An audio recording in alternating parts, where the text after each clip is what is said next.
Welcome bank two माय channel. सबसे पहले मेरी तरफ से आप सबको जय भोलेनाथ, मैया भवानी की जय। आज तीज का त्यौहार है, सो मैं आज अपने चैनल पर तीज का शिव जी का बहुत ही प्यारा भजन लेकर आई हूँ। आप लोग लास्ट तक देखिएगा, बहुत ही अच्छा और बहुत ही प्यारा है शिव जी का भजन। बानी भूखल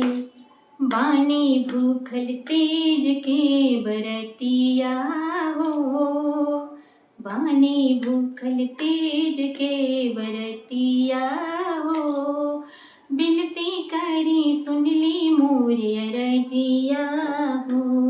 बानी भूखल तीज के बरतिया हो, बिनती करी सुन ली मोरे अरजिया हो, बिनती करी ले सुन ली मोरे अरजिया हो।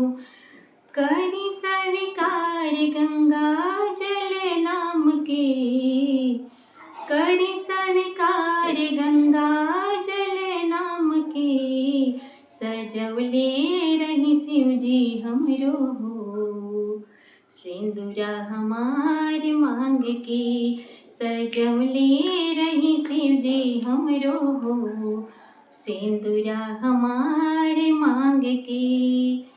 बानी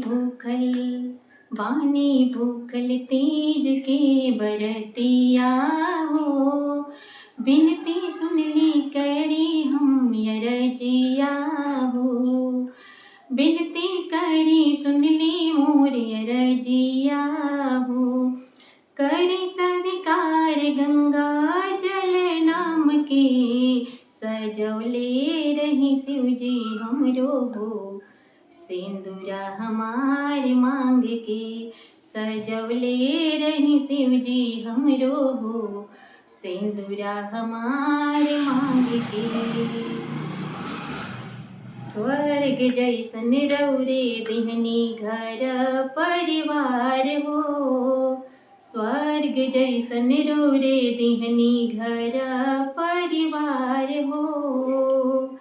कबहु न छूटे कबहु न भूलब राउर कइल उपकार हो, स्वर्ग जैसन रौरे दिहनी घर परिवार हो।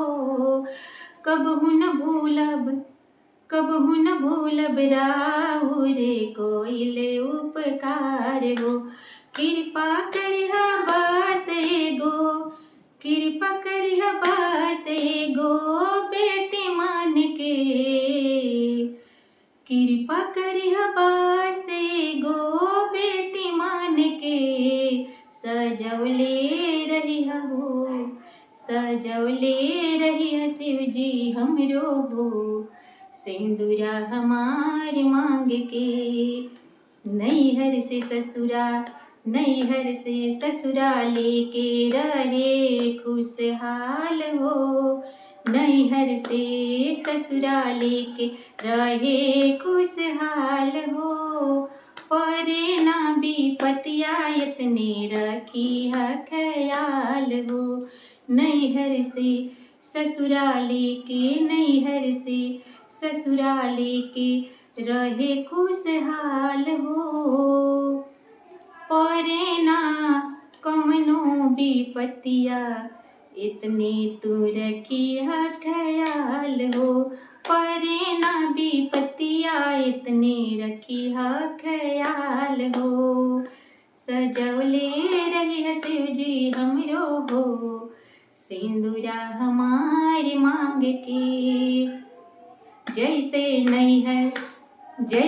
नैया पार लगौनी प्रभु श्री राम के, जैसे नैया पार लगौनी प्रभु श्री राम के, सजवले रहे शिव जी हमरे हो, सिंदूरा हमार मांग के, सजवले रहे शिव जी हमरे हो, सिंदूरा हमार मांग के।